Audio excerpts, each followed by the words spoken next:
The number one reason people drop books is there's nothing keeping them turning the next page. In my first 2 paragraphs, I'm getting thrown out of bed in the middle of the night, my baby is crying, and I'm about to lose $100 million. What?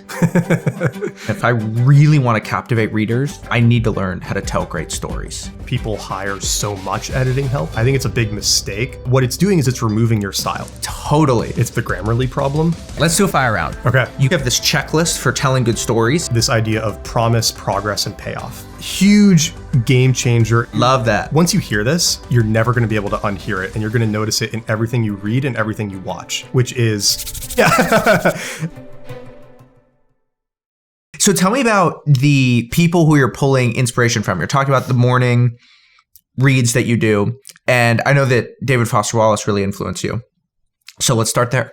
This, to me, has actually been one of the most helpful ways to get better at writing, which is one, you kind of have to develop a certain level of taste, right? You have to have read not just a lot of books, but a wide variety of books.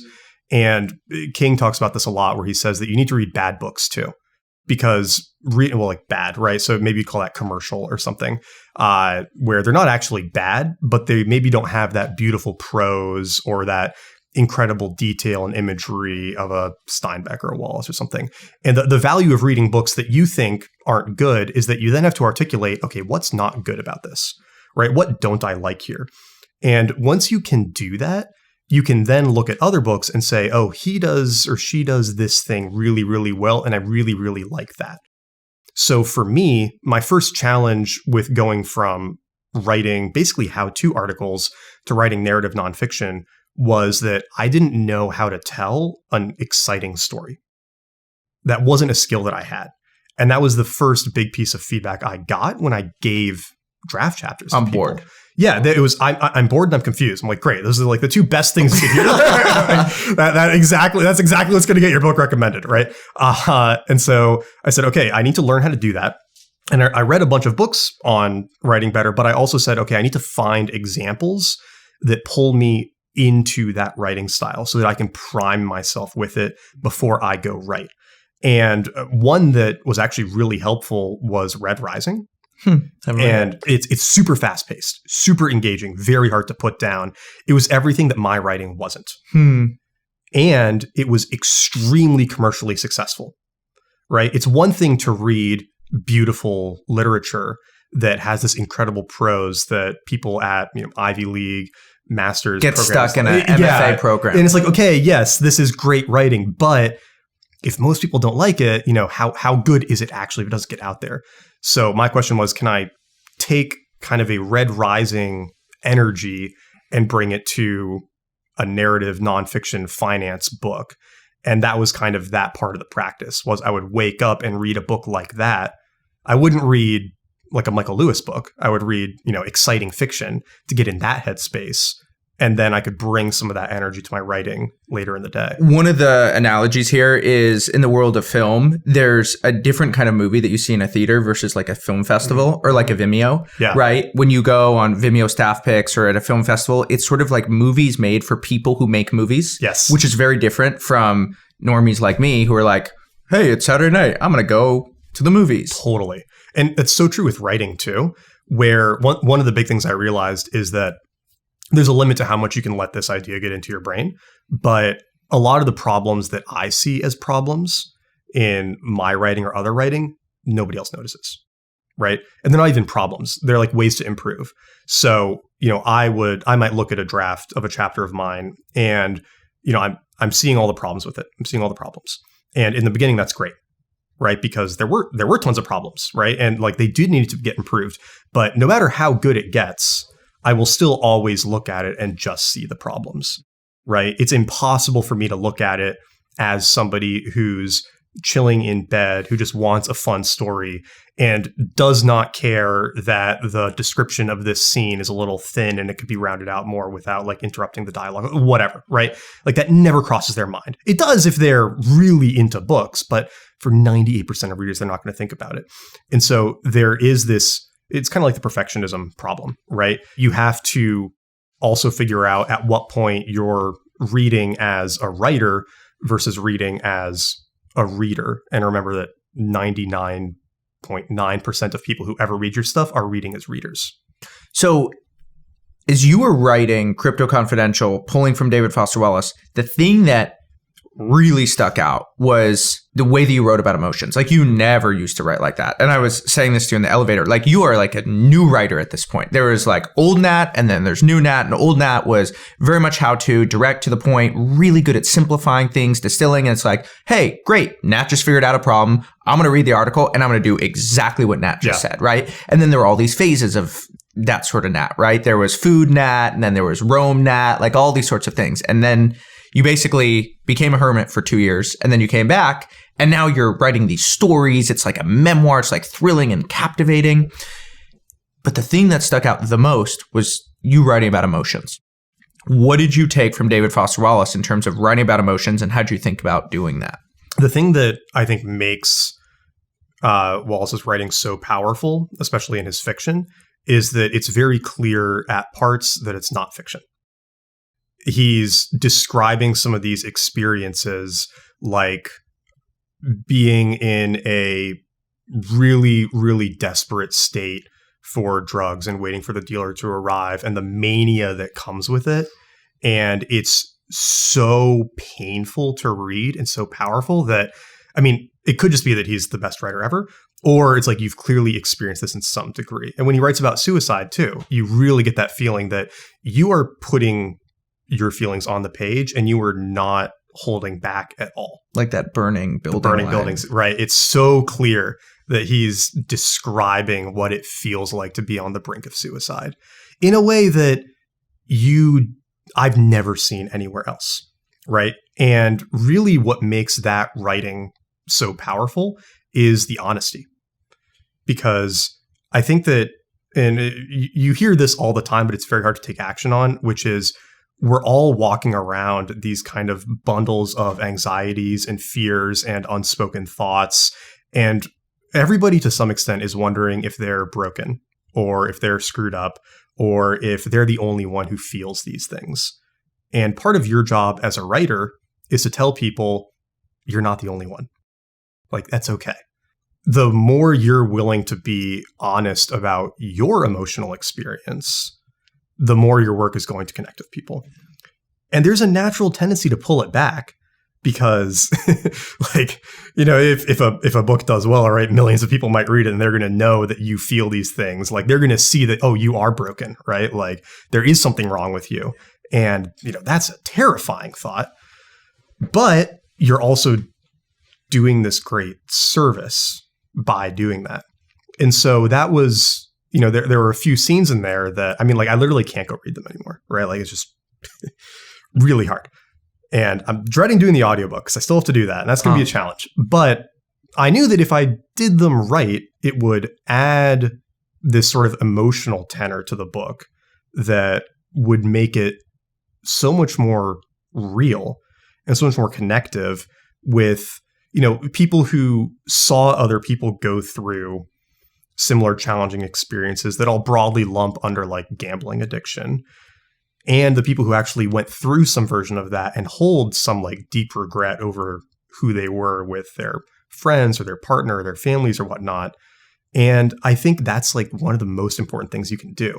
If you're just writing like light, fun, happy, bouncy, like win-win-win all the time, then it's still fun and interesting, but it doesn't create that bond with the reader. And so that was really one of the like main things I wanted to do, was try to learn how to get that across. And I knew I was getting there at one point because I was writing in a coffee shop and I just started like sobbing, like in the middle of the coffee shop. I just like pack up my laptop and like run to the car and get out of there. I was like, yeah. And it came out of nowhere. And I was like, okay, I can't be here while I finish this. And that learning how to do that itself, and I still don't think I'm that good at it, but I got a lot closer to what I would consider good as I went. Are you comfortable going down this rabbit hole? Yeah, I think it'll be totally like talk about a little heavier. But I think it'll be really, really real about the writing experience. I remember I went through a tough breakup and I ended up writing like 15,000 words in 2 weeks. And I didn't share it or anything, but I remember just sitting at my desk and just like crying and crying and crying. And the more I wrote about it, like the more that the emotions just poured out of me. And it was so hard to just realize that I was having emotions like that. And even now, like I tried to read one of the paragraphs to a friend, and just like you, I was like, I can't go do it. It's like, we're gonna lock this one in the shelf. Yeah. Or I don't know, maybe that means that's what you should publish. Yeah. Or it could be the best thing you ever publish, right? There's a chance that's true too, right? Like, yeah. And I think that what's revealing is the thought of publishing that is just haunting to me. Yeah. Haunting. Yeah. Super scary. I mean, in some ways, I feel very lucky to have worked with a publisher, because I think if I had tried to self-publish this, I might have just shelved it by the time I got to that point. There would have been this feeling of, okay, no, I can't publish this, or I would have toned it down. But having somebody who you could show it to, who's like trying to get it across the finish line with you, and for them to say, no, this is great stuff, you have to do this. And not only that, but you have to go deeper on it, I think was kind of the little nudge I needed to get it there. Is there a specific story or specific conversation where someone said, I want you to go deeper? And how did you do that? So we have a mutual friend, Nathan Baugh, and he read an earlier few chapters of the book.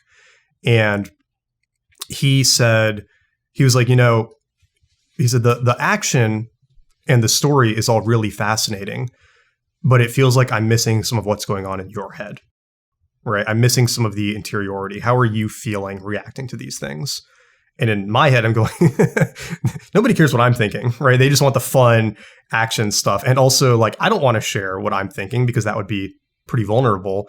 But I took that feedback and then I went and I workshopped some parts and just added a little bit more. And it doesn't take much. That's one of the things you really learn with doing editing around, I guess, emotions especially, is that you can do a lot with one sentence in the right place, right? It can really pull a lot out. And I started adding a couple of those, and it just made some of the scenes a lot more powerful. And that made me realize that there is, one, this real value to being clear that this wasn't just a quick thing that happened, that there wasn't a quick decision. It was like I was actually torn up about this, right? There's one scene in the book where I'm working with this team and they're debating whether to launch their token or not. Do we launch it? Do we not launch it? And because there was some minor risk that something could go wrong with the launch. And if something went wrong with the launch, people could lose a bunch of money. Mm-hmm. And so they messaged one of their colleagues in the crypto space, and this guy was, hilarious, degenerate gambler, super aggressive, total stereotype crypto investor. They messaged him, and he sends back this message. And I have the message in the book quoted verbatim, but it's something like, this is fucking crypto. Shit happens all the time. People lose money. That's how you get the big wins. Quit being a bitch and just ship it. Nice guy. Yeah. That's what he sent them. And then they posted it in the chat and they were like, well, this is what he thinks. And in the original version, I just said okay, well, what do you want to do? Right. But a lot of people said that and they're like, how could that be your response to somebody saying this? And on the one hand, I knew this guy. I knew that this is almost like a character he's playing, right? And he doesn't actually mean it quite that savagely, but also that is just a pretty savage opinion. And there was a lot of real hesitancy there about what the hell do we do? Because on the one hand, he's right. It is crypto. Stuff does break all the time. People who are playing at that level know that anything they're putting money into, it might just disappear tomorrow, right? This isn't stuff that's going on Coinbase that's super safe and vetted. It's the crazy, risky, degenerate casino side of it. So he's right, but it's also kind of a fucked up mentality to have, right? To be that flippant about people losing money. Totally. And so it was this tense situation. And so adding a few sentences there, drawing it out and saying okay, no, here was the conflict in my mind, did actually make it feel more alive, because those kinds of debates did come up pretty often in that world. Yeah. How did you think about, as you were going through the revisions, trying to get that emotional aliveness? Yeah. How, one thing that I struggle with and I see all the time, is people are doing revisions and they actually lose their voice because the writing becomes stultified. People are just trying to be perfect. And I think it takes both a very talented editor and a good writer to revise your way into more of yourself. Yeah. Well, I think of this as the Grammarly problem. Huh. Where that's great. A lot of good writing is in the Grammarly advice you ignore.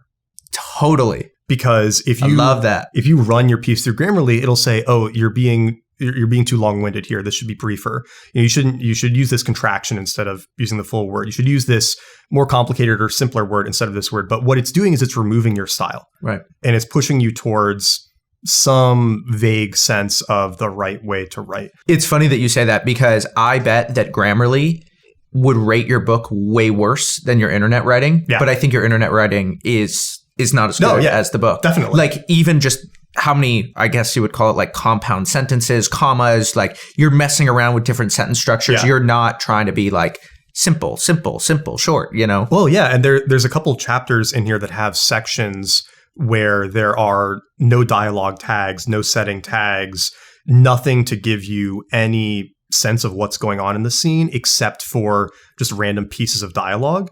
And that was a very deliberate stylistic choice to try to get the reader very stressed out. Because I wanted to find a way to make people feel the manicness, the angst, and like what the hell is going on here, feeling that we were feeling going through that.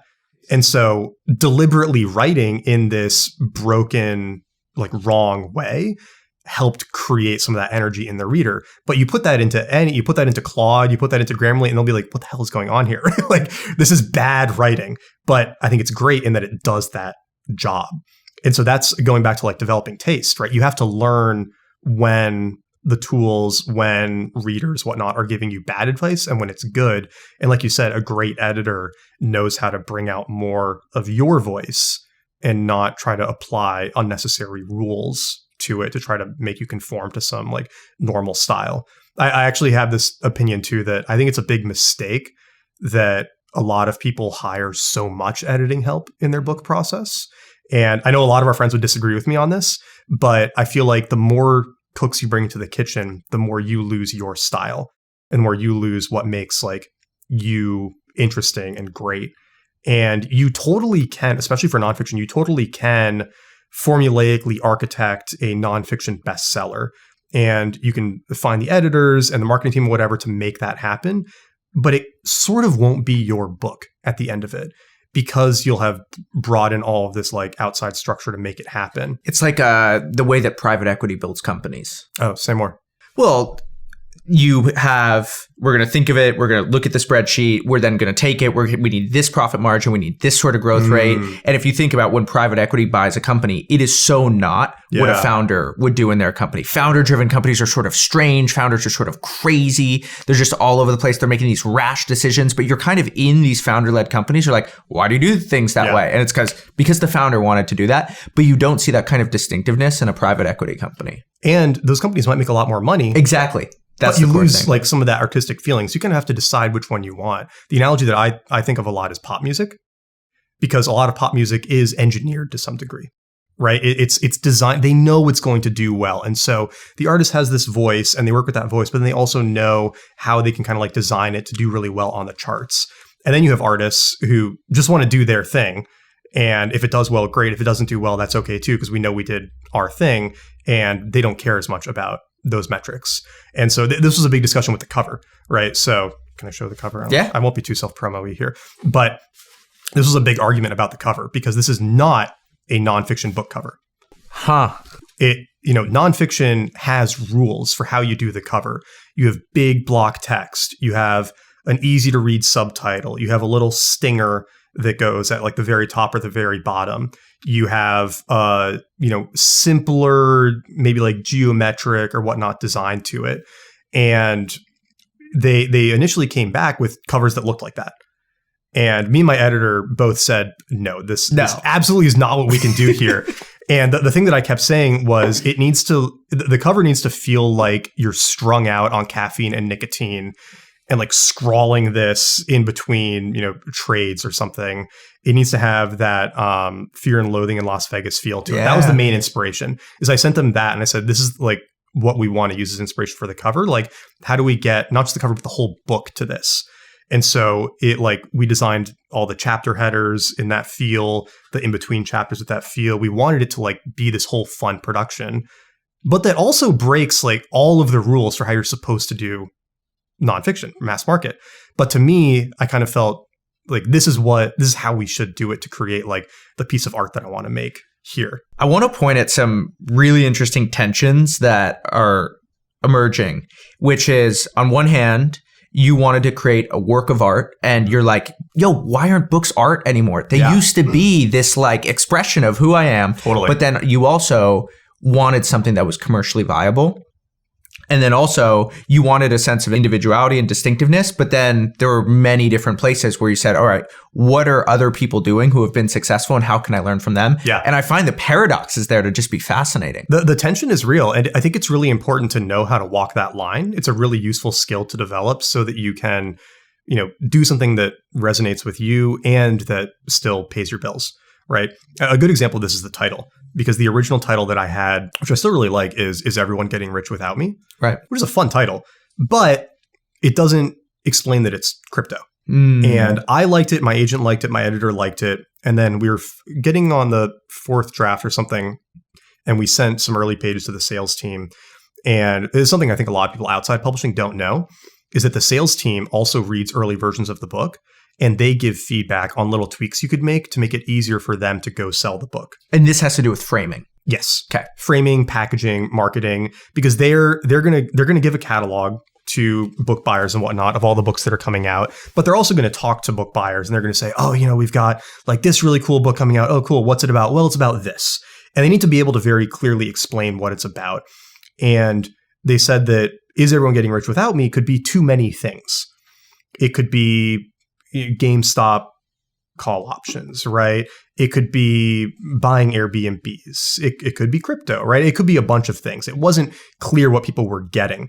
And we actually had Crypto Confidential on like the title list originally. And then I cut it because I didn't like it as much as Is Everyone Getting Rich Without Me.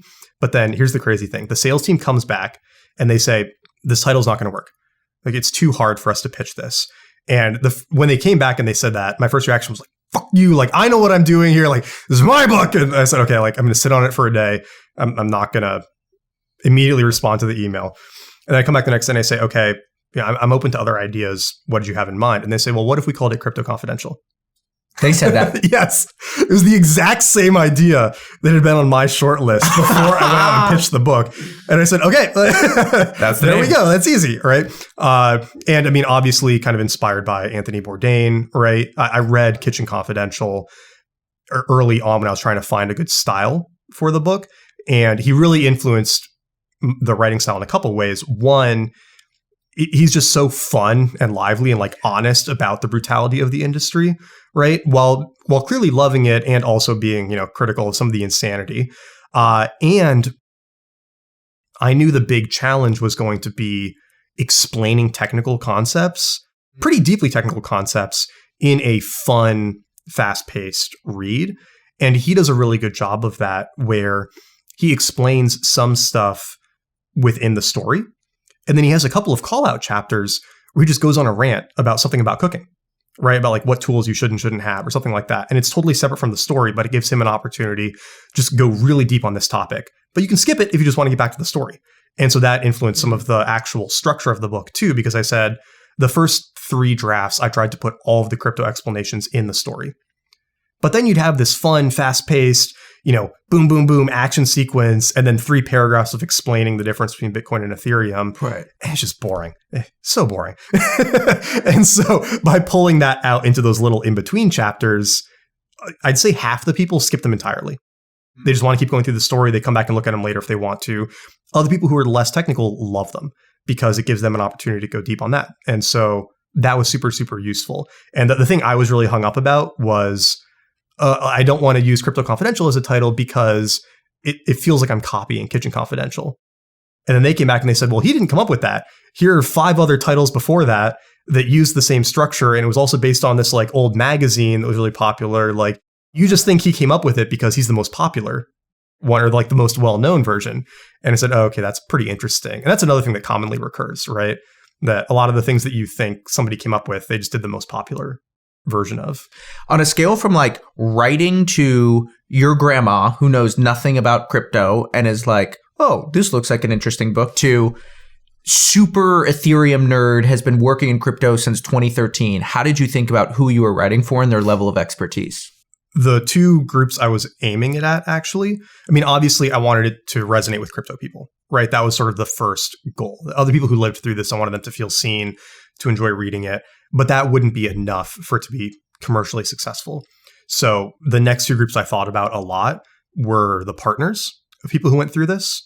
So interesting. I wouldn't have expected that. Mostly wives and girlfriends, right? Because it's such a male-dominated industry. And there was this whole 1.5 year long period where me and Cosette and our couple friends would get together, and 5 or 10 minutes into it, all the guys would be talking about crypto, and all of the women would be just rolling their eyes. Cosette sick of hearing about it? Did Cosette call it dog coin? I probably for a little bit. It was just or are you talking about your doggy coin again? Yeah, like, she knows it's Dogecoin, but it's sort of like a fun like tease, right? Because that was the attitude for most of our partners, right? It was just like, oh my God, I can't believe you guys are still talking about these stupid coins. And that's not a dig at them, right? That was just, we were so obsessed and they were so uninterested. And it was like, that was the industry during that period. Obviously, there were some fantastic women involved in crypto, but it was easily 80-90% dudes. And so that was one market I thought about a lot, was if you were a partner, you were dating somebody who's in crypto, or you just like heard your male friends talking about it or whatnot, but you were completely disinterested in it, could I write a book that was interesting to them? And that was one consideration. So I took feedback from women readers really, really seriously, more seriously than my crypto readers. The crypto readers I took the least seriously because they already knew all the technical stuff. So they couldn't tell me what was confusing. They were already interested in crypto. And so I didn't need to sell them. And so their feedback was helpful for correcting things, but it wasn't helpful for, is this a good book? But Cosette's feedback, my sister's feedback, a few other women who read early versions of it, those were all extremely helpful, because that really told me, where is this confusing? Where is this boring? How do I make this more interesting to people who aren't like me? And I think that really, really helped. And then the third was parents. Because there's so many people who were in their 20s who got really into this world. And their parents were just like, what are you doing? Yeah, the parents are like, are you losing all of your money? Are you making money? Like, I heard about this big scam that happened yesterday. Did that affect you? Can you imagine? Here you've invested like hundreds of thousands of dollars in your kids' education so they can be a doctor or a lawyer or something prestigious. Yep. And they're just like flipping NFTs. Yeah, exactly. Exactly, right? That's like a parent's worst nightmare. Seriously. But that was a lot of parents. And then, and most people don't know how to explain this stuff, right? And the one skill that I did develop from all those years of online writing, the how-to stuff, is that I did get decently good at breaking down technical concepts to a more lay audience. So I was able to bring a little bit of that to the book and say, okay, is there anything real here? What's actually interesting about crypto? What's a scam and what's not? And that was very helpful. But yeah, it was this question of, how can this be interesting for parents as well, so they understand like, oh, this is part of what you were doing, or this is part of what was going on in that world during that time period. Tell me about this idea of, you were looking at different books, big ones that had been quite successful, and you had basically said, thank you, that a lot of these big books that we recognize and recommend, they're actually, the writers aren't that good at every single part of the process. Yes. I think you used the example of Stephen King not being as good with endings, and you had all these different examples, and that surprised me. Okay, so yeah, let me caveat that. I didn't say they're not good at all these things. Like they're not perfect in every department, right? Like, I think that's how I would phrase it, because they're obviously very good at most of these things, but I think we have this illusion that you have to nail every part of a book for it to do well. And the example that I gave, or that I like to use, is, name one of your favorite books. Anti-Fragile by Nassim Taleb. Okay, now tell me 2 or 3 things that he doesn't do a good job of in that book. Right. My brain doesn't really go there. My brain goes to the things that he does do well. Right. But if I pushed you a little bit, could you come up with one or two? Yeah. Right? Yeah. So that is a really good example of you can try this at home, right? Think of one of your favorite books and then think a little bit harder, like what's something that wasn't actually as good about that book, right? Or like could have been better if I really have to think about it. And maybe it's probably easier for us to do because we think about writing a lot more.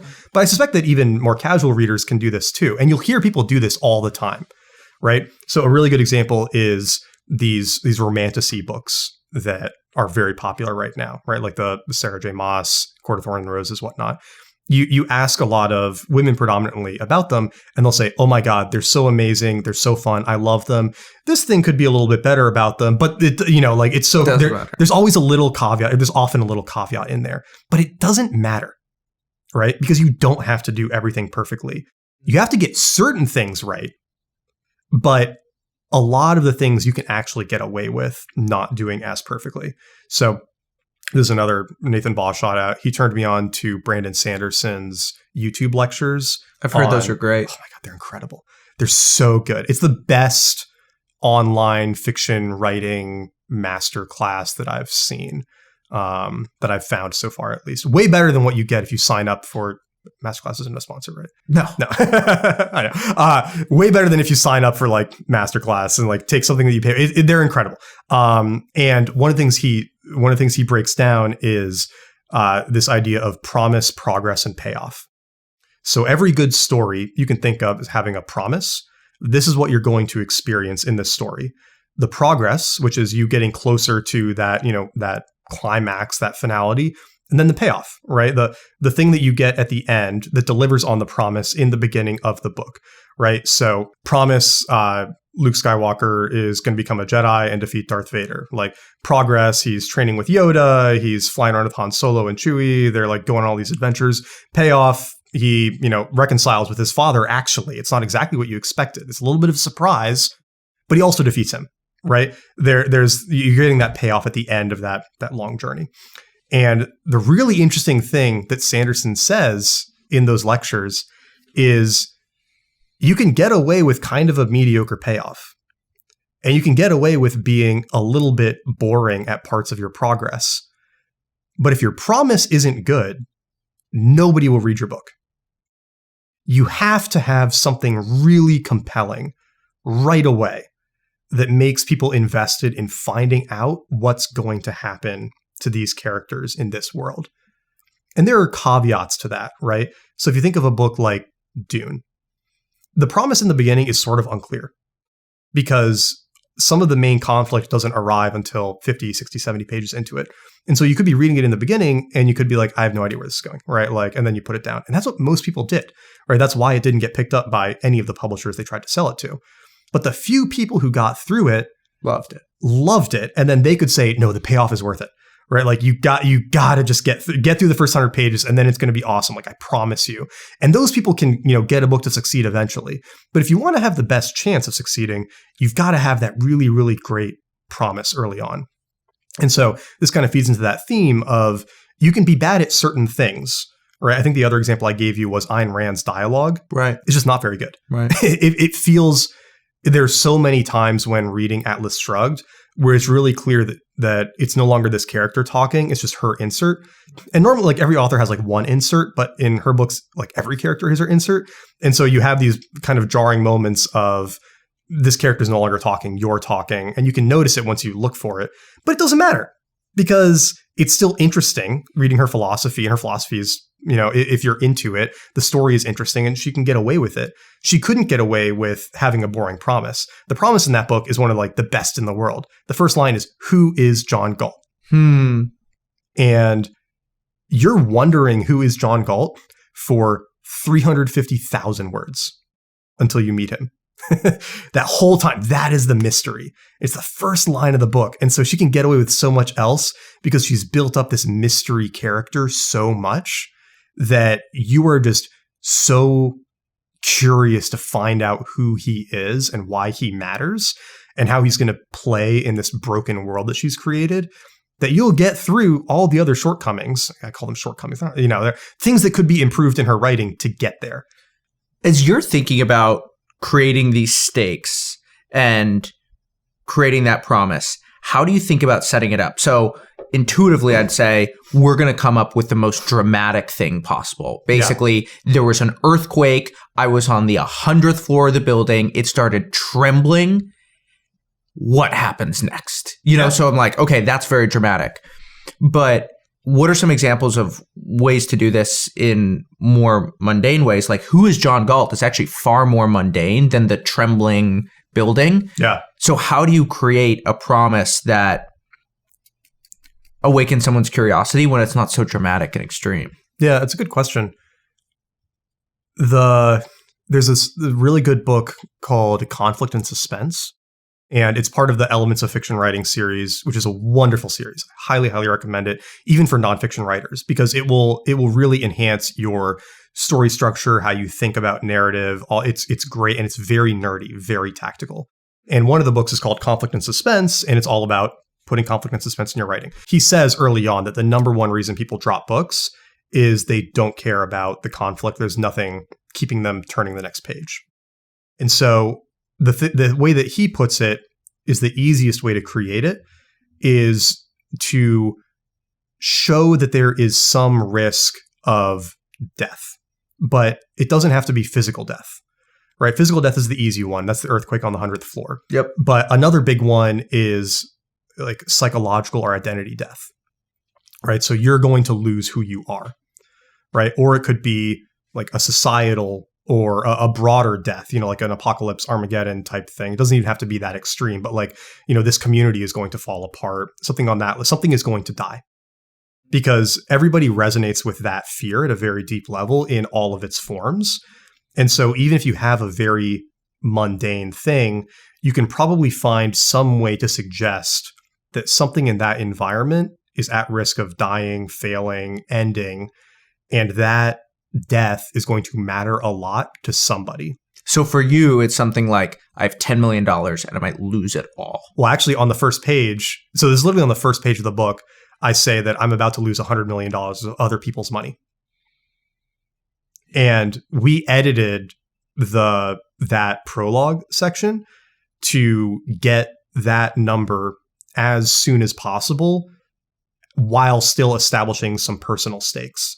So in those first two paragraphs, you get, I'm getting thrown out of bed in the middle of the night. My baby is crying. My wife is angry at me. And I'm about to lose $100 million. Oh. Of other people's money, which is worse than losing, I think, your own money. To me, at least, that would feel worse. And we got all of that in the first page. And it's a half page, right? Because it's, you know, you've got the chapter heading above it.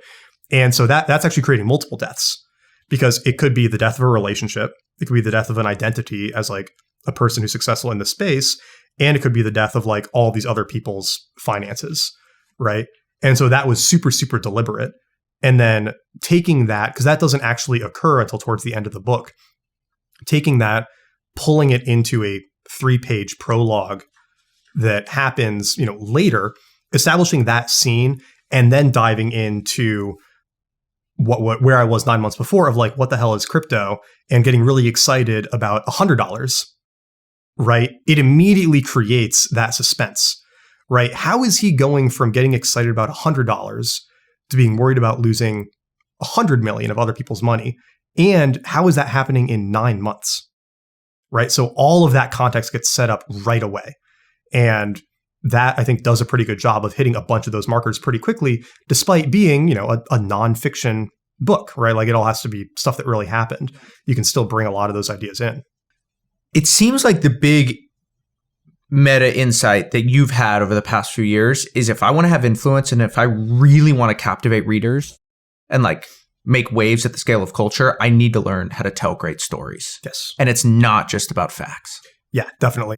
My big realization was that I'm weird in that I really enjoy a concise guide to how to do things, right? Where you give me the index card and I'll follow it and I'll do it. I love it and too. It'll be great, right? Like I love that concision.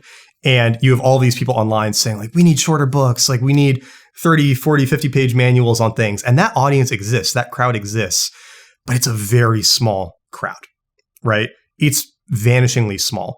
And most of those people are very nerdy, kind of techie, like me, right? And like I love that crowd. They're most of my friends.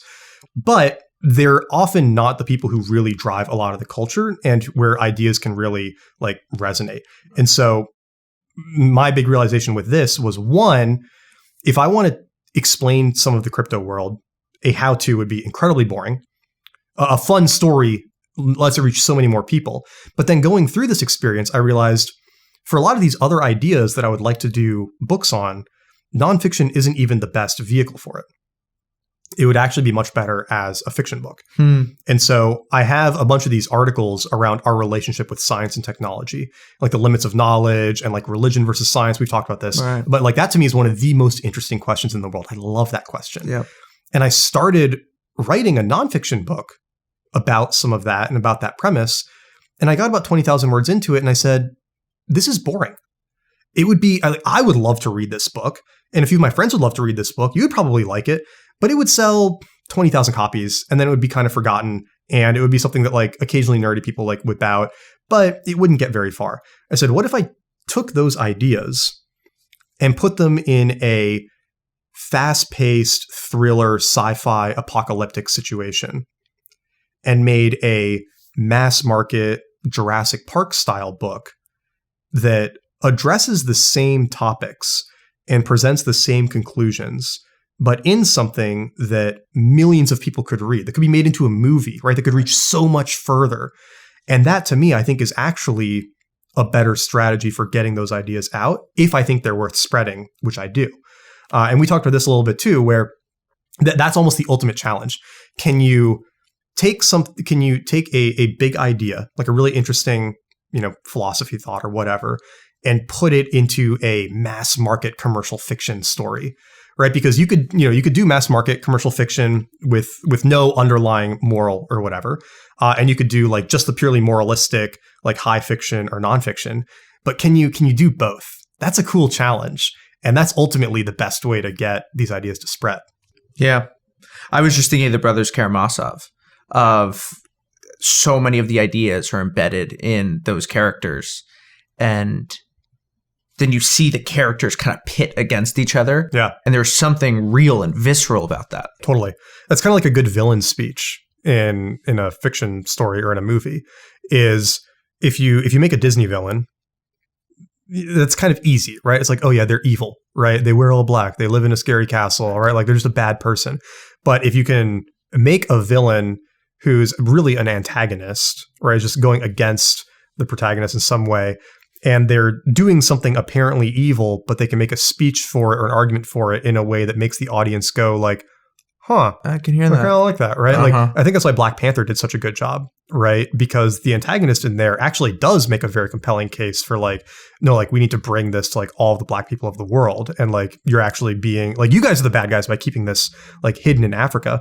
And I think that was what made that Marvel movie work a lot better than so many other Marvel movies, because so many of the villains are just like, oh, I want to wipe out half of the universe. It's like, okay, right? Like, there's not really a good argument for that, right? Or there's so many of them are just like bad guys. Right. But then you have a villain who's actually got a good point, right? And now the story's super interesting. So that's been really, really fun. It's been this whole new, I mean, it feels like I'm relearning how to write again. It's this whole new world of how do I make a convincing argument for this while also telling a fun story? How do you write action and dialogue and interiority and like all of the things that go into that to make writing good and fun and compelling? It's this whole new world. What have you learned about writing good dialogue? I'm going to assume that good dialogue is not a transcript of what was actually said. Right. And there's a lot of, like, if you and I go out to breakfast or hanging out, there's a lot of empty words where you're just saying things without actually saying anything at all. And you don't really want that in dialogue. So how is it different from actual conversation? Totally. I mean, like you just said, that's one of the first big things is that if somebody looked at a transcript of us talking at a coffee shop or whatnot, probably 80% of the things that we said would go nowhere. They'd be these little, just tangents, offshoots, right? Because there's, small talk, casual things, whatnot. And you can't really have any of that because the dialogue needs to be advancing the conflict or the action in some way, right? And so I think this is from Conflict and Suspense, but basically the main difference between exciting dialogue and dead dialogue is how directly it relates to whatever problem is at hand in the story. So in any scene in a book, there's usually going to be a main character who wants something and something is standing in their way. So to the extent that there is dialogue, it needs to relate to that desire and that obstacle. And it needs to, relate to like solving the obstacle. And because of that, often the best dialogue, even amongst friends in a story, has to have some element of adversarialness to it. There has to be some tension. So I'm trying to convince you, let's keep this podcast going another hour. And you're saying like, no, I have a meeting. And I said, you can have another meeting another time, right? Like there's some challenge in there. Whereas if I just said, let's extend the podcast another hour. And you said, yeah, that sounds great. That'd be boring. Right. Really, that's not interesting, right? If we just agree on everything. And so there has to be like constantly some tension in the dialogue. So that's like one element that keeps it going. Another one, and I have a whole list of this somewhere, but another one that's really helpful is like redirection in dialogue. So say I said, let's keep this podcast going another hour. The reader in their head is immediately going, David could say yes, or he could say no. But what if you said something like, oh, we actually have another 2 hours already. Like it was actually already scheduled for 2 hours. Like we just started. Right. And then we've immediately created this new scene where why does Nat think we need another hour? And David thinks that we just started. Right. Like, is one of them like on drugs, right? Like what happened here that there could be this disconnect between them about what's going on, right? And that creates a whole new level of intrigue where by not just doing a simple yes or no, you've now taken it in this whole new direction. The reader's like way more interested, right? And then kind of a third thing that often really helps is like nonverbal response, right? So I say, David, we got to keep this going another hour. This is great. And then you just get up and leave. Right. It's like no response. You just walk off. And then the story jumps into my head where I'm like, oh my God, what did I do? What did I say? Like what happened? Why did he leave? I'm like peeking out the door to wonder where you went. Right. That is even more powerful than you saying no, you just leaving. So there's all these little things you can do that make it way more compelling than simply like yes, no, agreeing with each other, talking about nothing. And it has to be really, really economical in that way. And it can be economical while being verbose. Right? Because you might need a long paragraph to explain, why you think that we shouldn't keep going. But there are those little things you can bring in there to keep people wondering, like, what is going to happen next in this disagreement? That's a great answer. It just made me think of the Aaron Sorkin line where he says that every scene is about intention and obstacle. Mm-hmm. What does the person want?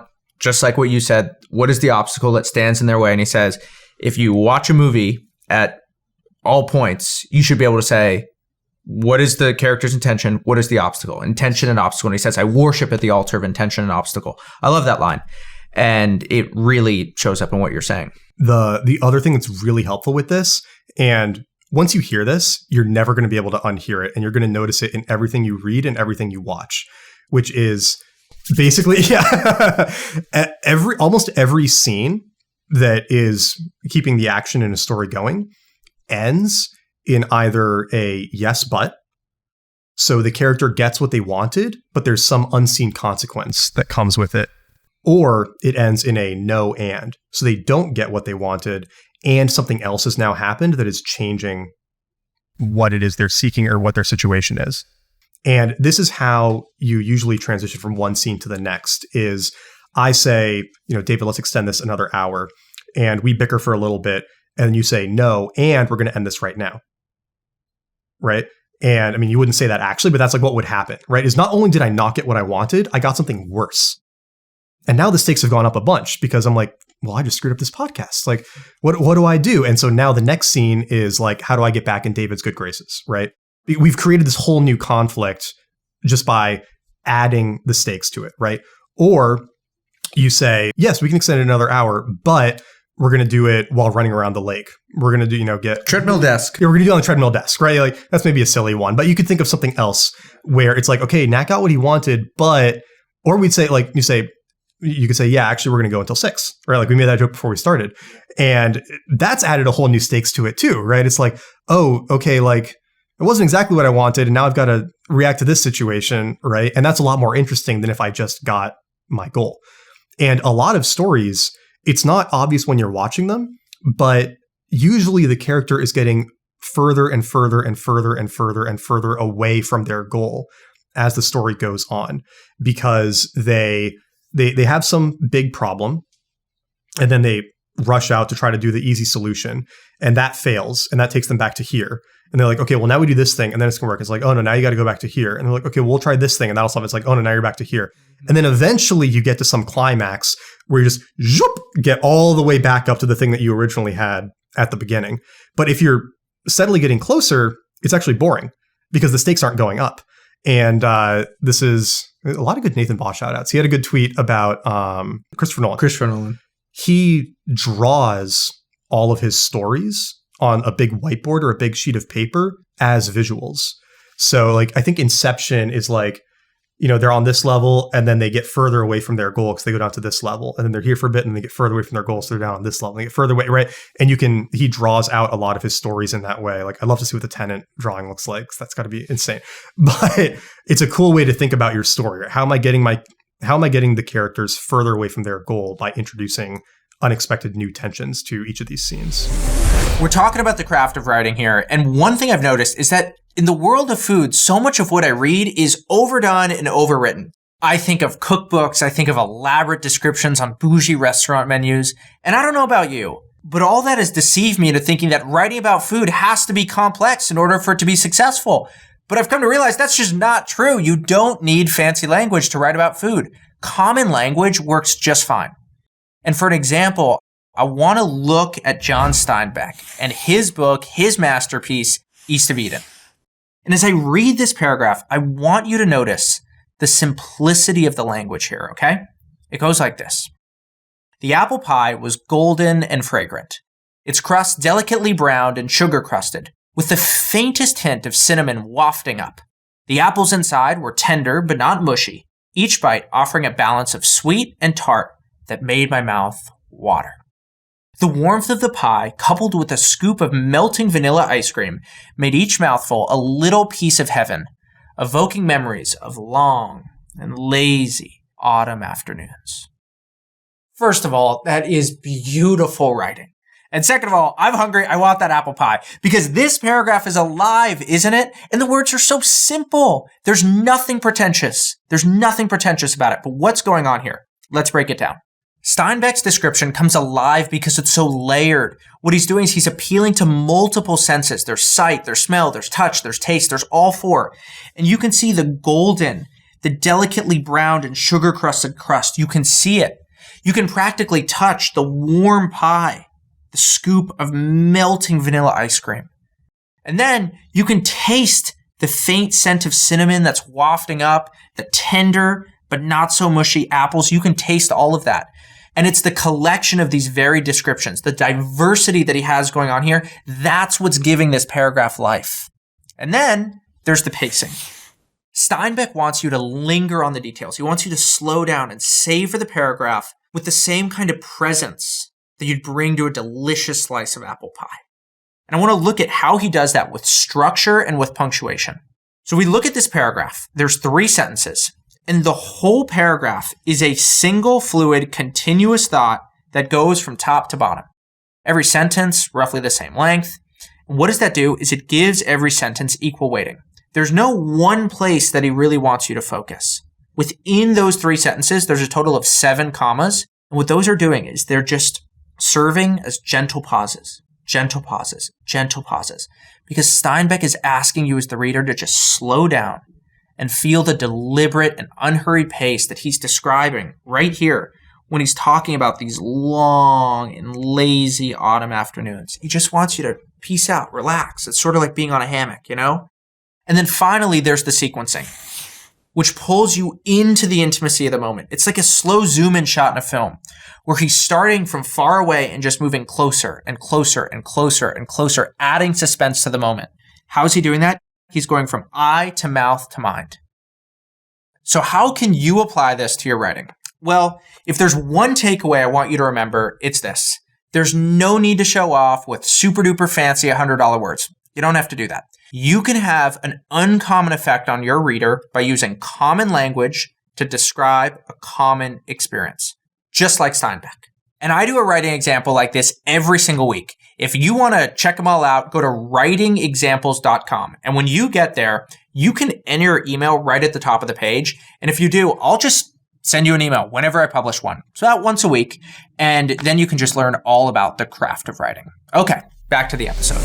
So how do you think about the stories that you're writing? Like, I could almost think of different ways. It's like, I'm working to the last line. This is what Robert Caro does. I map out the entire story, and I basically had the arc of the book, and then I had all the different stories mapped out, and I'm thinking about the emotional weight. I'm actually working to a moment of change inside of the story, and what I'm trying to do is basically have the black here, the white here, and then as big of a contrast that happens in that moment of change. Or I have my intro story, which then sets up how the rest of the story goes.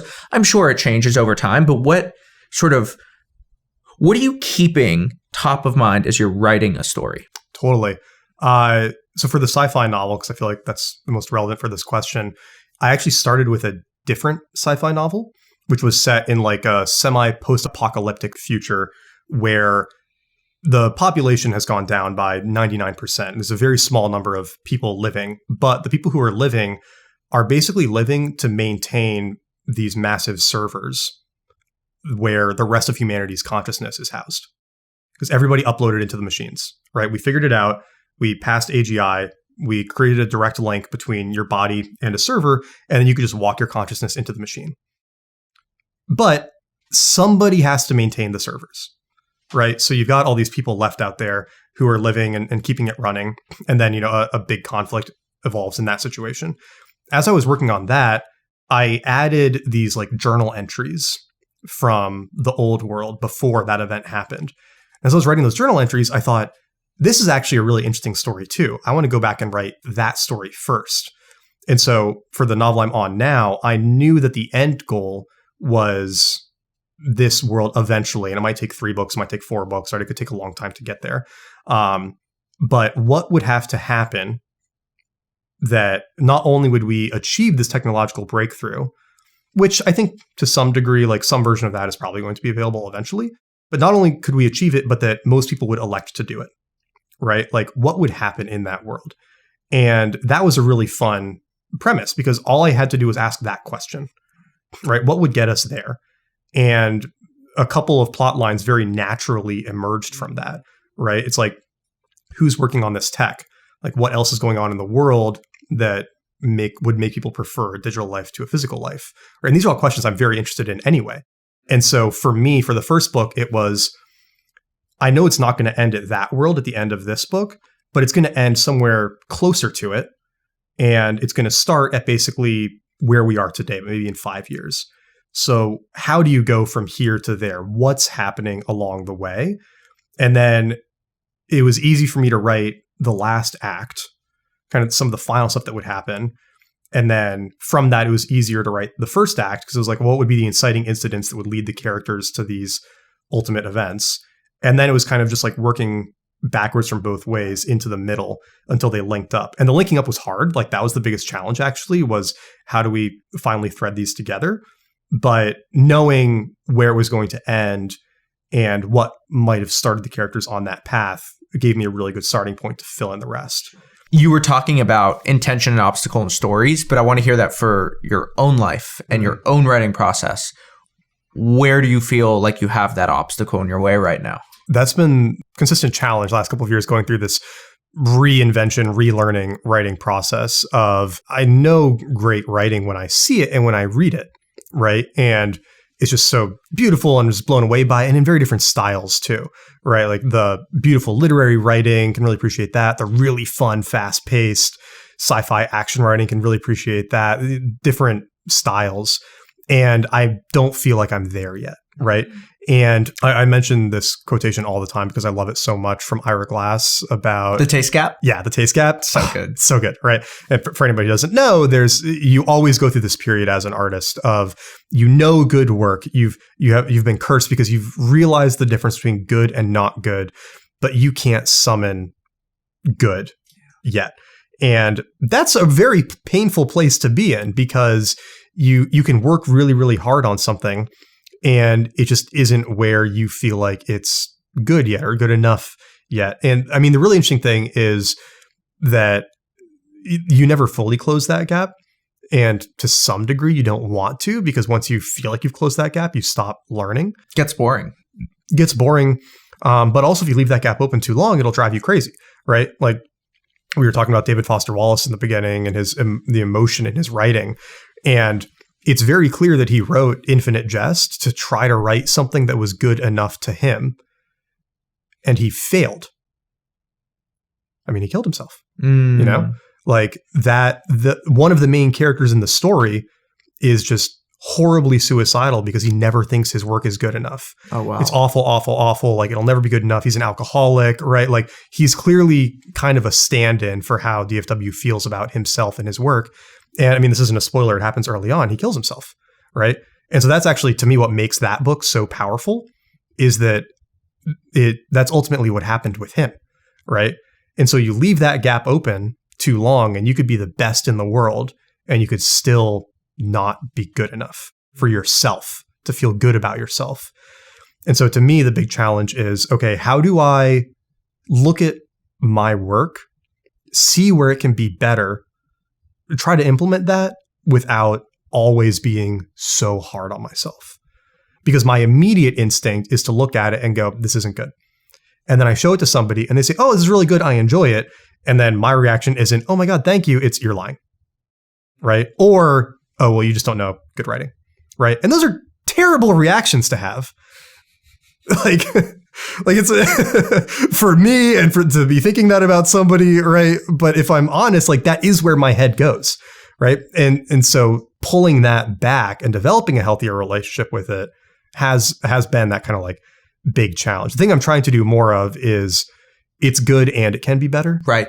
Right. Kind of a yes and, right? Because I think that that's definitely a healthier place to be. And then the fun challenge is, okay, I'm reading this. I know there's something missing. What is it? Right. And then I'll go and read other books.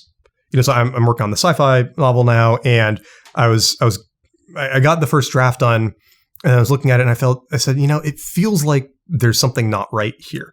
And what I realized it was that I got so into the fast-paced, heavy on action, heavy on dialogue that I lost the description of the environment around the characters, and I lost some of the interiority and their reactions to it. And so I said, okay, I need to actually stop reading Red Rising and like Blake Crouch and some of these really, really fast-paced books, and I need to read slow books where there's tons of that.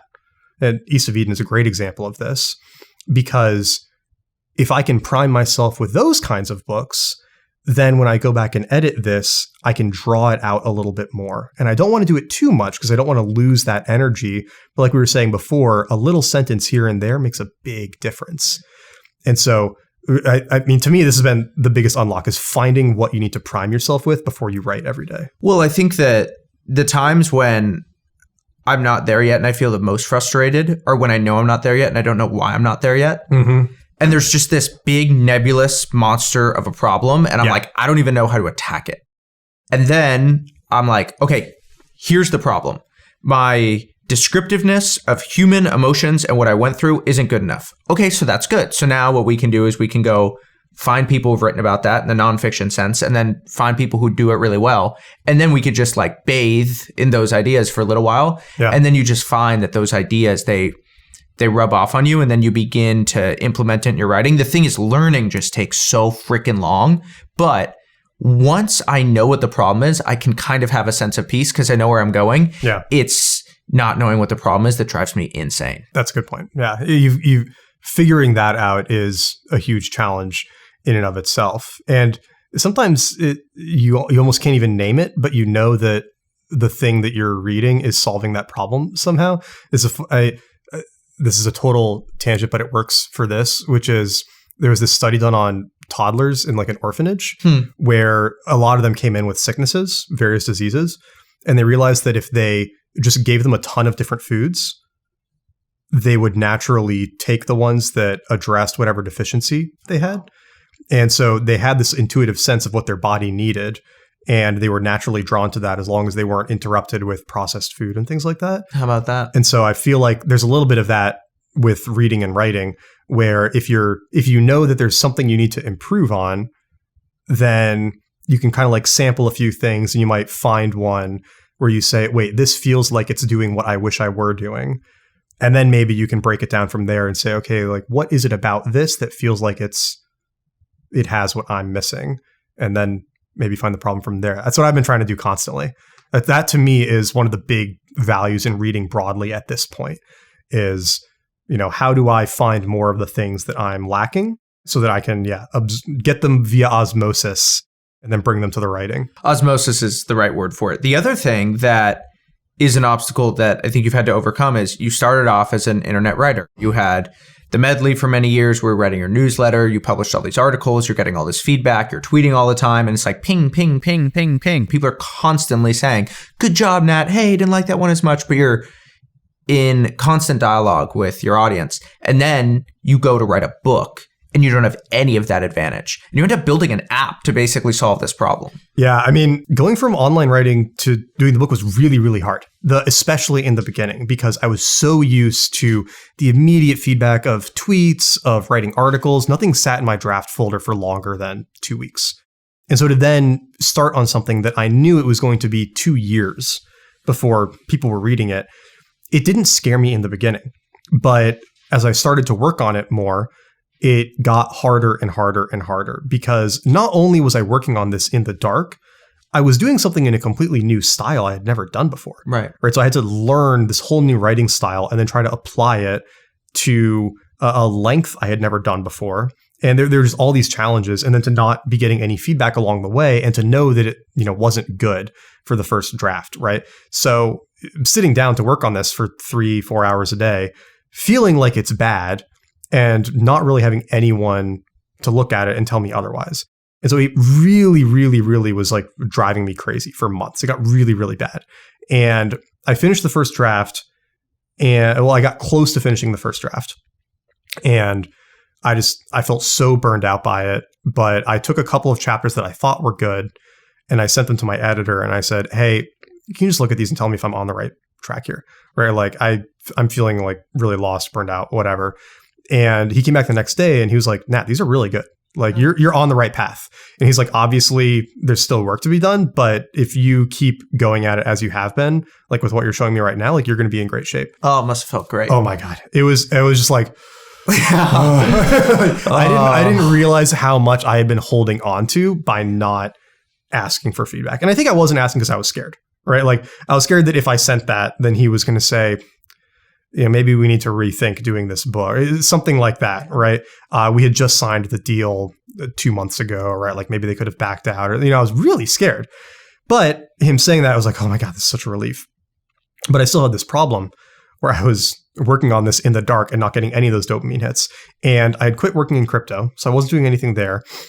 I still had my blog, but it was less of a focus. So I was basically just doing this. So I finished that first draft, and I took the advice to let it sit for 4 to 6 weeks. And I said, okay, what do I do with this time? And I'd been talking to Tiago a little bit, and he had been saying that there's a surprising amount of book traffic coming from TikTok. He was like, all these people on TikTok are talking about books. He said, like, I never go on TikTok. I don't know anything about this, but it's apparently the new platform where people find their book recommendations. And so I said, well, that's kind of interesting. Let me go look at it. And, I got on TikTok and I started looking at the book talk people, and I immediately went back into my like marketing analytical content brain, where I could see how the algorithm was working. So I used to do all this SEO stuff, and like it was a skill that I got good at. I could see how the algorithm was working. I could see what you needed to do to kind of like game it. And I said, well, this would be a fun project while I'm sitting on the book draft. Let me just see how many followers I can get on Book Talk.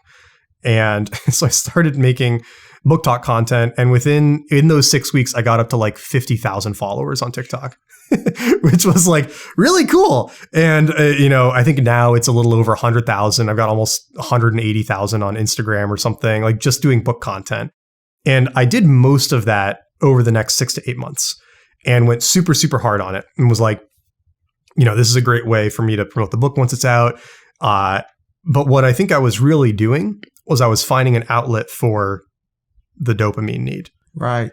It was really hard not getting some win on a daily, weekly basis while working on the book. And so I needed this other thing to fill in that space for me. It's funny, this is very tangential, but I've heard from different founders who run boring companies that one of the best things you can do is get really into like race car driving or some super suspenseful hobby, because then you don't need the suspense in your business and you can just have number go up in SaaS company. Yeah. And then you can just get your suspense somewhere else. I think that's really good advice. I think I needed that outlet, and it was great for a little while, but the time demands kept getting bigger and bigger and bigger. And then I hit this point this past Thanksgiving where my family was in town, my daughter was off from preschool, I was pretty strapped for time. And I ended up spending the bit of time I had on TikToks and YouTube videos instead of on the sci-fi draft. And after that week, I was like, wait, this is completely messed up. This is not what I should be spending that time on. This is not my top priority. I'm prioritizing it because it's giving me that dopamine. And so I reacted kind of drastically, and I said, I just need to stop. Like it's like, I know I'm very addict-like with things where it's hard for me to do them halfway. And so I said, I just need to quit entirely. Maybe I can pick it back up lightly at some point, but this can't be getting in the way of the writing, because it's like the number one way you fail at writing is to stop writing. Like if you keep writing and keep publishing, your odds are decent of something working eventually, but most people quit before they get there.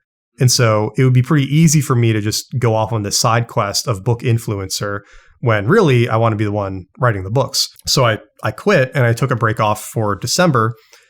And then in mid-January, I finished the first draft of the sci-fi book. And I said, okay, what do I do with this period after this first draft is done? In my head, remembering that if I'm not careful, I'll get like sucked into something that could become a new job, a new obligation. And that was where the writing tracking app came from. I was like, okay, the problem is that I'm not getting a dopamine hit from writing a book every day or working on the book every day. So I'm going to make something that gives me that dopamine hit, which was this prolific tracking app where it was like, all it needs to do is let me log how many words I wrote and like what project I was writing them on. And, it like Strava, you can follow people and see their writing sessions and whatnot. And then I can see, like Nat did this many words this week and this month and this year. And, banged out a basic version of it with our friend Adil. I'm going to try to have it on the App Store by the time this comes out. That's my goal for myself, because I'm in between drafts right now. So I have some time to work on it again. But I got it to a basic enough point before I picked up the second draft again that I was able to just log my writing sessions there every day. And for me, huge game changer in terms of getting some social win for working on a long-term writing project. Because I had this tweet and this article about this that did surprisingly well about how I think a lot of writers are like getting good at the wrong thing, in that they're too focused on writing better Twitter threads, writing better LinkedIn content, and to some extent writing better articles, where those are all really useful skills to get you to a certain level. But to me, the thing that would last more from those ideas is like if they turn them into books or even pamphlets, like something, right? Because if you think of any writing that's lasted, it's not newspapers and magazines, right? Which is what blogs are kind of competing with. It's books, right? And so I want more people to spend less time on their internet writing, or at least do it to build up an initial audience. And then with that audience, go on to do a book, right? Like Anna's a perfect example of this. Right. Fabrega. Right? Yeah. She, that to me is like just an awesome trajectory, right? Such a good example of taking it to get to the next thing. And yeah, having it sounds like almost embarrassing and stupid for me to say this, but having a little app where I can like show the world that I wrote today without having to publish anything, it makes a difference. We are monkeys after all. Yeah. Totally. I think I just want to ground the moment in time here because I think it's really important for adding a lot of context for what's going on. So you have Crypto Confidential now coming out in like a month and a half or so. But even though that book hasn't come out yet, you're done with the draft of your next book, which is a science fiction novel. So I think that that's just important. Now, because you haven't had this book really out in the world, what is the thing that you're the most insecure about in terms of the release? Like, what's the thing maybe keeping you up at night of, I'm unsure about that, or something in my writing style? I guess obviously, nobody buying it would be the worst thing, right?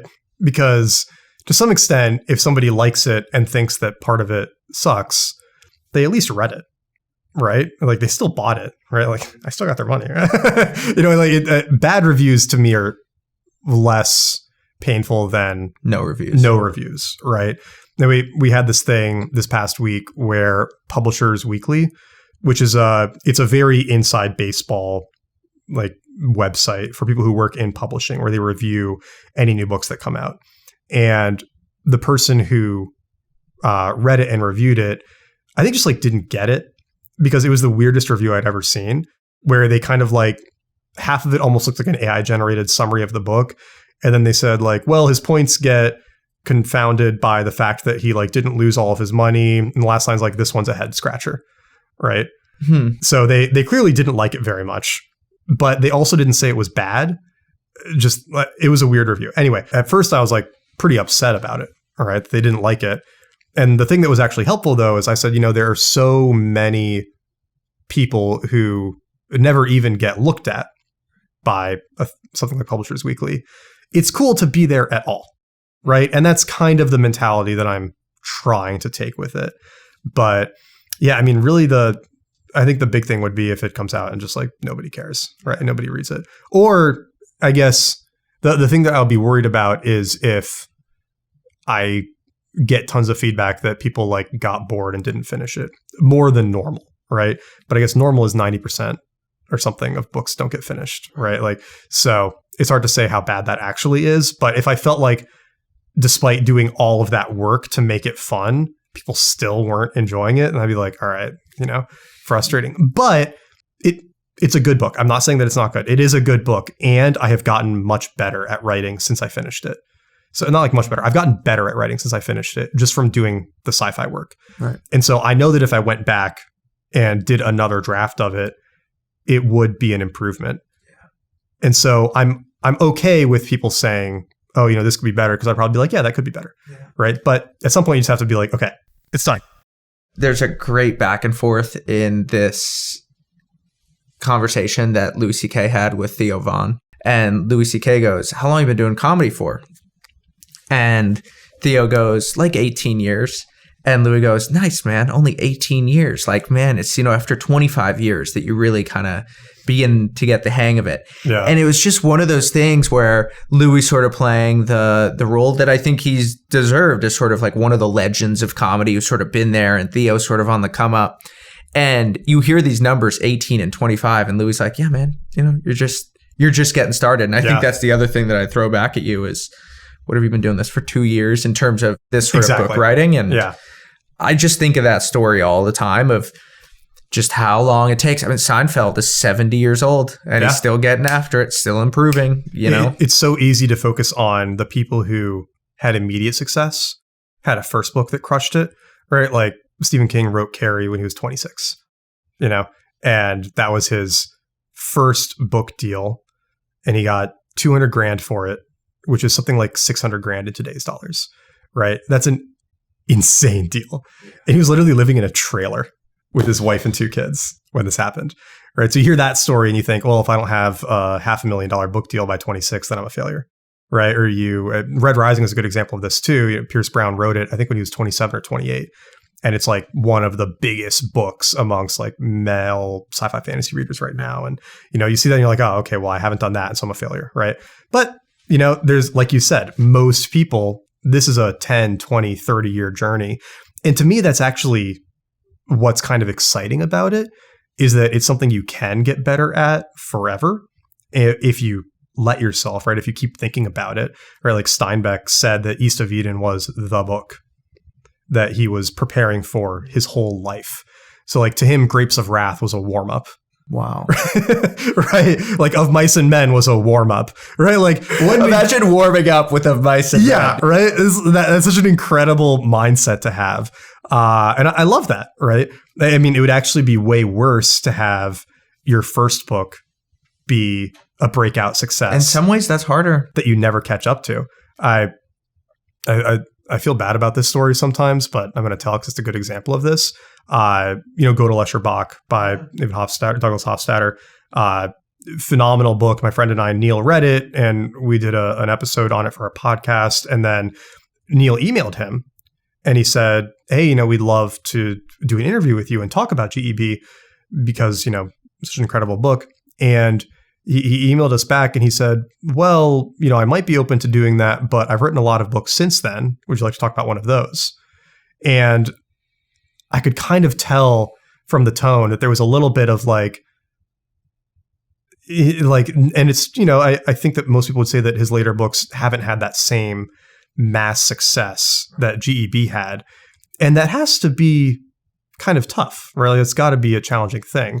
And so while I would love a massive initial success for a book, I would also love the idea of like the Steinbeck mentality where it's just like, no, we're just going to keep getting better, right? And it's going to be the next one, the next one, the next one.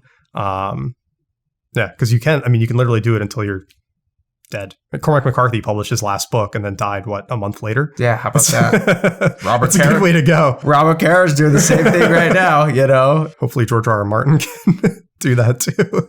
Okay, let's do a fire round. So what I want to do is, I guess you have this checklist for telling good stories. And what I want to do is I want to go through all of them. And then in 30 seconds for less, just hear your reaction. Employing all 5 senses. Yes. So easy to forget that you smell things, especially. Most people focus on sight and they'll occasionally throw in sound. But if you add even half a sentence about the smell of a place, it just brings it to life. If I can go longer than 30 seconds. Go for it. Okay. There's interesting research that people who lose their sense of smell have a very hard time developing deep relationships with people. What? Yeah. So we never think about how we smell, but we're clearly using our sense of smell to like judge people around us, to pick up on their emotional cues, things like that. And when you lose that, you lose some of your ability to connect with people. So it's this cool sense that we very rarely think about unless it's really overpowering, awful BO or an incredible, food scent. But you add a tiny little detail to that to a scene and just brings it to life. Yeah. One other thing is also smell is so related to memory that like I always think of the smell of my grandma's house. Like grandma's houses just have a smell. Yep. And you say that and I immediately have it in my head too. That's strange. Keep the inner enemy in mind. So this is kind of a fun, it goes back to like the death, right? Where in every story, there's obviously going to be some external conflict, but there pretty much always has to be an internal conflict they're struggling with as well, right? And it could be, what choice am I going to make at the end of this? Do I actually want to go through with my destiny? Right? Like this kind of like Campbell's hero's journey, right? You need the refusal of the call, because that is what shows the audience that this person is just like you. They're unsure if they're willing to take on this heroic journey or not, right? They weren't like born for this necessarily. Like they're going to be conflicted about what's happening. And it can be easy to forget that, at least for me, if you're just in the action of what's going on. And so you have to find opportunities to take a step back and let them think and react and actually have a hard time making these decisions, so the audience knows that they're still human like them. How about that? Next one. How are you changing? Oh, yeah. So kind of like what you said earlier about how you're structuring a story. A lot of the times, one of the things that you want to be building towards is some meaningful change in the character, right? Like going back to Campbell's hero's journey, they have to return to the world they began in, but they have to return changed in some way, right? Like Luke Skywalker goes home, but now he's this incredible Jedi. Starts in the Shire, ends in the Shire. Starts in the Shire, ends in the Shire, exactly. And the Shire has changed too, right? And they have to clean up that mess. Anyway, so you need to know what is that change going to be and how is the character going to get there? And it's definitely going to be an internal change. So they're going to accept some truth they've been avoiding. some part of their personality is going to die, right? Like, I think that's a really important one. That's why we used to have all these rites of passage, was to like kill the boy so he can become a man. Literally, yeah. You kind of need those events to happen again, so there's a deeper emotional resonance with the character than just they went on this like action adventure. Love it. Stimulus, internalization, response.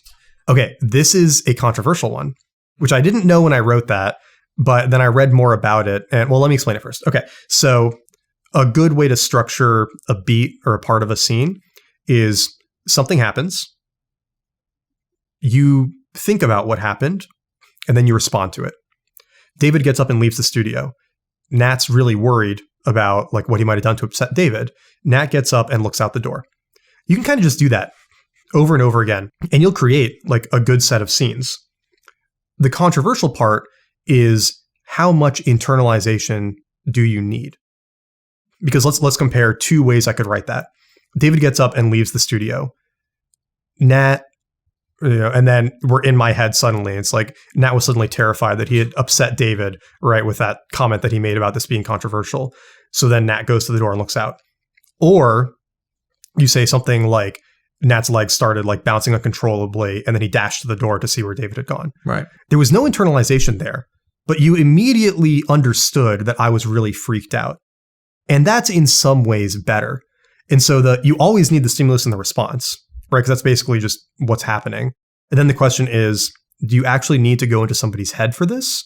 Or can you just show them doing something where the audience immediately gets how they're thinking? I think that you're really getting at something where you don't always need to be so literal. There's something about just the shaking the legs that just implies so much of what's going on. The heart rate goes up. Oh my goodness. You're worrying. Totally. And actually sometimes by saying less, you can end up saying more because the reader can fill in a lot of the extra information with what's going on in their own head, which actually might help them dive deeper into the story. This is actually kind of a curse of getting too good at writing, is that some people, especially... I struggle with that all the time.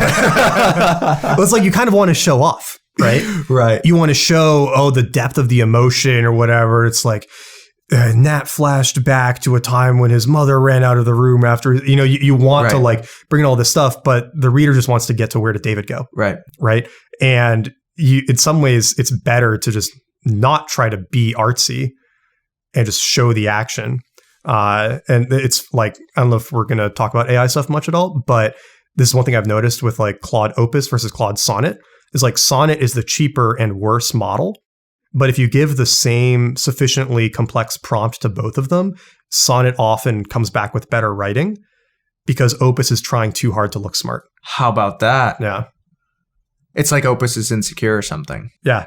Opus is trying to prove it's got that MFA for a reason or something. Yeah, exactly. I don't think it's that you're too good at writing. I think it's that you're a really good writer and you're insecure. And so then your insecure can show up in just trying too hard. Totally. Happens all the time. Let's do two more, then we'll get into AI. Is the antagonist's opposition clear? Yeah, it kind of goes back to that idea of like goal and opposition, right? Is there needs to be some large antagonist, usually from pretty early on in the story, that they're fighting against. And sometimes it could be themselves. It could be their environment. It doesn't have to be a person. But there has to be an obvious thing keeping them from their goal. And you sort of have to be continually reminded of that obstruction to the goal. The best explainer I've seen of this is actually a Nerd Writer video. Oh, he's so good. He's so good. About the first 10 minutes of Top Gun Maverick. Have you watched this one? I haven't seen this one. Oh my God. This is a phenomenal video on doing this perfectly without it being obvious. Because in every scene or whatnot, there's your goal and there's the thing standing in the way of your goal. And you kind of want to remind the reader or the watcher of what those are. And so what he does is he breaks down the intro scene of Top Gun Maverick where they've got to take their jet to Mach 10 to win this contract. And he shows you that at like 7 different points in those few minutes, they say, you just got to get to Mach 10. You just got to get to Mach 10. You just got to get to Mach 10. Like, they're going to take away our funding. They're going to take away our funding. Our funding is going to go away. Like, we won't be able to keep going. Like, and when you put them all together, it seems ridiculous. But then you show it in a scene and it just flows really naturally. And so to some degree, you almost need to like beat your reader over the head with a reminder of what they're fighting for and against without doing it too much, right? And that can be a tough balance too. Right. That's the art. Final one, emotion, thought, decision, action. Pretty similar to stimulus, internalization. Exactly. Response. That's another way to think about it, right? So that's how you can structure the internalization is you feel something, you think about what to do, you decide what to do, and then you do it. But obviously, if you do all of those each time, it becomes really like kind of stilted. And so you can, pick and choose from within them. But then again, it goes back to how much do we use and how much do we leave out. And how do you use that checklist? Do you finish a scene and then look at them? Do you look at it before you start writing? When I was doing Crypto Confidential, so at this point, I've internalized a lot of that where I don't need to like use it as a checklist anymore. But when I was learning it and studying it, I broke down the entire book by every single stimulus and response. I was like, this thing happened, so then this thing happened, which caused this thing to happen, and then this thing happened. And so the whole scene, it was almost like a spreadsheet of exactly what each of the beats were. And then anytime it felt like there was a weak response or a weak stimulus, I would like change that to keep the action going a little bit. And that was a really, really helpful way to break down the book in the beginning. And then I had more of the emotion, thought, decision, response, and then I ended up cutting that out because I could tell it was feeling like overdone. Yeah. But it was very helpful for creating some initial structure that you could then take away. Cool. I'll throw one more that's not on the list that I've been really interested recently and I think is incredibly useful, which is called braiding. And so I hadn't heard of it either until I found a video about it. But basically the idea is that there are 4 components of a good story, which is the action, what's happening, the dialogue, what people are saying to each other, the description of the scene where it's happening, and the internalization or the interiority, how people are reacting to what's going on. And a bad writer will just do 1 or 2 of them. It's just action and dialogue. No internal world, and they're in a white box. A good writer will do a mix. Describe the scene. There's some action. They're talking. They're thinking about it. They're talking some more. There's some more action. But a great writer braids all 4 of them together seamlessly so that you're never obviously in one or the other. So you walk into the room, you notice the pop of blue and purple that creates this warm, beautiful environment. David asks if you want a cup of water. You think, should I have still or sparkling? Sparkling might make me burp. David goes to the fridge and grabs a water. Like you notice how immaculately organized the fridge is, right? The records on the wall catch your eye as you walk back into the studio. Like each of those are half a sentence or a sentence, but they're all just fitting together. Whereas if it was, I walked into the studio and I sat down in the chair, and then it's 3 sentences of like what the studio looks like, and then 5 or 6 lines of dialogue between us, and then me thinking about something, it feels way more broken up, right? So to the degree you can weave all 4 of them together, the more natural your story is going to feel. And that's apparently a big thing that editors look at in particular for the difference between a good and up-and-coming writer and somebody who could be like really great, is how well they do that. And give me those 4 again. Description, action, internalization, and dialogue. Cool. Yeah. Let's close with writing with AI. I couldn't believe you showed me that tool, Novel Crafter. Right. And you figured some pretty cool things out. So how are you using AI to write your science fiction now? And how would you think about even embedding the checklists or the braiding into the prompt that you give the tool? Yeah. So shout out to Novel Crafter. This is Novel Crafter and Lex. Like Lex is the best AI nonfiction writing tool that I found for articles and things. And Novel Crafter is the best AI fiction writing tool that I found. But to be clear, in both cases, they're not that good out of the box. You have to work with them. And 99% of it is how good your prompting is and how good your writing style is and how well defined it is. So Novel Crafter is kind of like Scrivener. It lets you organize your book, see all the scenes, all the characters, where they recur, the plot points, things like that. And then you can bring AI into certain parts of it. So one thing that I'll do a lot is I'll be writing and I'll hit a point of writer's block where maybe I know what's going to happen next, but I'm not as good at describing certain things. So I say like, okay, describe this for me. Or I'm not entirely sure what should happen in between these 2 points. So I say like, let's come up with some ideas for this. And in Novel Crafter, you can kind of like do those prompts right in the document editor. But when you're doing those prompts, you're actually feeding in a custom prompt that you have designed that can be incredibly complex. So whenever I ask Novel Crafter to help me write the next couple hundred words of a scene, the prompt that I'll type in is Nat and David walk out to the kitchen to get some drinks before they record. That's what I type in. On the back end, it's getting about like 6,000 or 7,000 words of context, where it starts off saying like, this is a sci-fi novel. Here is the plot synopsis, right? Here are the main characters. Here's some background info on each of them. And these are the characters who appear in this scene. Here are the last 2,000 words of the book to give you context on what's going on right now. Before you start writing, make sure you read this writing sample. And then I have a 3,000 word writing sample that I feed in of like my best chapter. And do you describe what that writing is like explicitly? Yes. So after I feed in the writing sample, I then have a big checklist of this is good writing to me. Like how to describe things, how to do dialogue, how to do action. What's on there?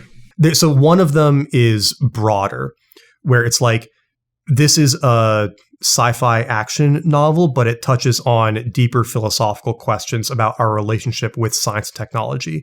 So it's okay to take a beat to dive into the details and not always focus on the action. It might be something like that as part of it.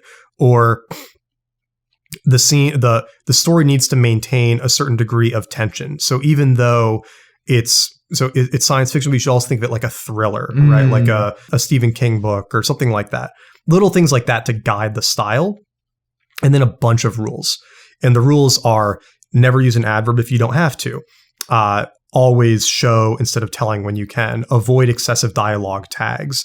If you use a dialogue tag, try to use a specific one when appropriate. So, you wouldn't say he said loudly, you say he shouted, right? Yep. You can include those examples. I also have one that says, don't use any of these words.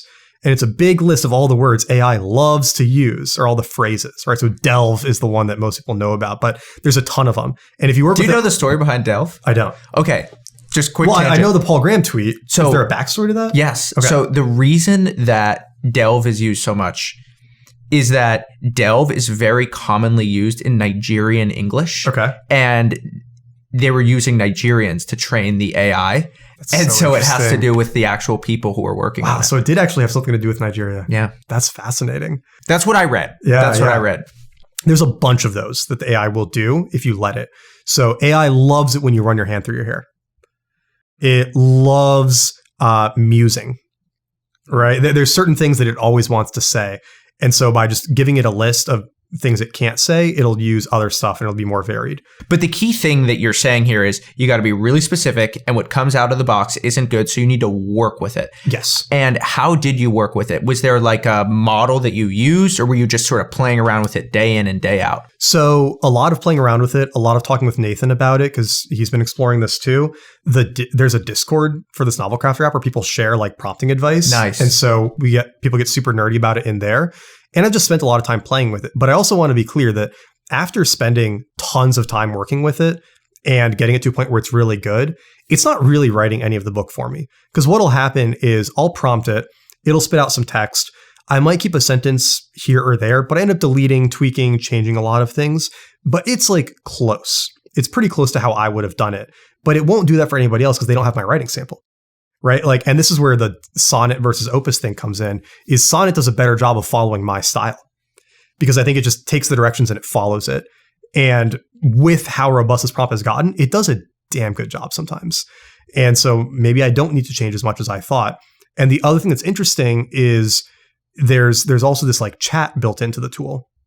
And so you can chat with it about your entire book or about a scene. And you can say like, what are some other things that could happen after this scene? Or what would be some better surprises here? And again, 95% of the stuff isn't good. And like what you would come up with is better. But sometimes it has a pretty cool idea. Well, and that helps a lot with getting unstuck. Well, there's another thing here that the brain is much better at reacting to something that already exists than coming up with something in the first place. Totally. So if you get something, even if you think it's trash, it's actually easier to say, no, that's a terrible idea. Wait, why is that a terrible idea? And now you've inspired something Whereas if you're like, hey, just give me an idea, now you're left musing on, whoa, what am I going to come up with? It's surprisingly helpful when it gives you a bad response, because then you suddenly immediately know what should happen. And when it gives you a good response and you tweak it, like that's helpful too. The analogy I've been using a lot with where I think AI writing is going is Miranda Priestley in The Devil Wears Prada. Because you seen the movie? Yeah. Right? Okay. Yeah. Like if you notice, she never designs anything. Yes. People bring her things and she says yes, no. Right. Mm-hmm. And I think that's where a lot of the like work writing with AI is going, is you'll have a model that's very, very well trained on your style. And then some of the time you'll just, go at it because you know exactly what you're going to say here. But then whenever you get stuck, you'll be able to just summon a bunch of ideas that are already in your style and fit your tastes that you can then go yes, no on. And it's not going to replace you because it still needs you. Like if I let it write the whole book, the book would be ass. It would be terrible. But getting a few ideas along the way has helped significantly with getting over writer's block and with going back to the braiding. I'm not very good at description. Like that's my big weakness right now is getting better at description. And so I can take a chunk and I can say, I need a little bit more description here. Give me some ideas. And it'll pop out a few sentences and say, I don't like that. I don't like that. But I like this. And if I combine it with this, like now we have some interesting stuff here. Now my writing is better without it being replaced by it. So that to me is so cool because it's sort of like for a while you could learn how to program just by going to Stack Overflow and you would copy and paste stuff and your program would work, but you wouldn't really get it. But you do that for long enough and you start to understand, you start to learn by osmosis, right? Like a kid never takes a language class. They just learn by hearing people talk. Sure. And if you let AI like provide things for you that are better in little ways than you could have done, you slowly start to get better at summoning that yourself without having to ever have like read exactly like how to do it. You're kind of closing the taste gap by letting the AI tool suggest some things that might be getting you a little bit closer in each of those tiny pieces. Yep. Yeah. I think it's really at least for a certain period here, your competitive advantage with AI is going to be your taste. So if you develop better and better taste in writing, then you'll be able to use it so much more effectively than somebody who's just blindly following what it says. Yeah. All right, Nat. That was fun. That was fun. Congrats, man. You really moved into a new era of your writing. And this conversation was cool because we really got to see like how obsessively you've been learning about stories and all that. It's basically all I've done the last 2 years. So it shows. It's been great. It shows. Congrats, man. Thanks, dude.